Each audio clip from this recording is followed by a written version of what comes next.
Senator Lacosta palang nagutos kay Colonel Locsin para patayin si Muñoz at tinawagan niya ito upang pagalitan na buhay pa rin si Muñoz at nagkakapatayan na doon sa loob ng hotel.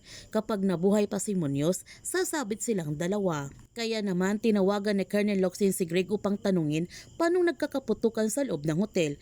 Nakikipag-engkwentro ba sila? Bakit buhay si Muñoz? Ang sagot ni Greg, sinisecure pa nilang mga hostages. Galit na sinabihan ni Colonel Locsin si Greg na si Muñoz ang unahin nila.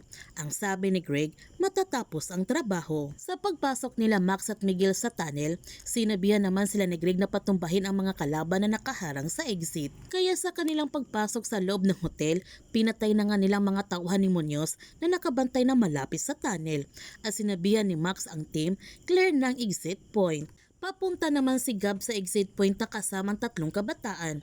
Ngunit nakasalubong naman nila ang mga tauhan ni Muñoz kaya napapalaban nga si Gab nito. Habang ang hostage na pulis, nag-offer naman siya sa mga tauhan ni Muñoz na kaya niya itong tulungan silang lahat.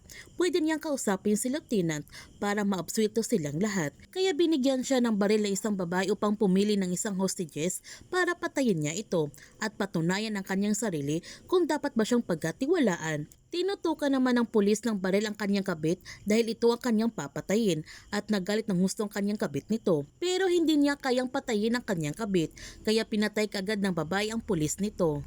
Ngunit may isang tauhan si Muñoz na nakakaramdam ng awa mula sa mga hostages na pinapatay ito na walang kalaban-laban at tinatabala na siya nito ng konsensya. Samantala, sa gitna ng misyon ng team, napansin ni Max na nawawala ang kanyang singsing kaya hinahanap niya ito.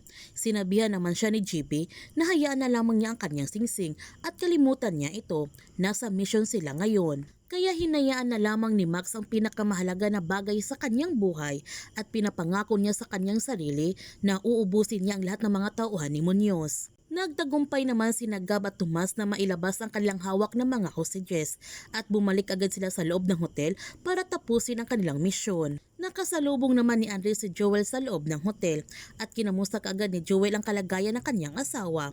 Sinabi naman ni Andres, okay na si Clara, nakapanganak na ito. Sinabihan ni Joel si Andres na mauna na ito, marami pa silang ililigtas, kakayanin na niya ito.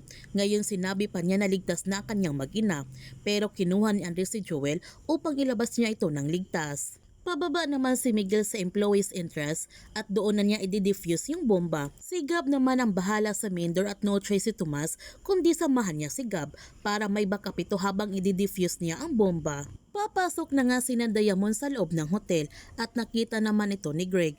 Nagtataka si Greg kung bakit nandito mga eskalera at naghinala pa nga siya nito na baka pinoprotektahan ng mga eskalera si Muñoz. Magtagumpay kaya sila sa kanilang misyon?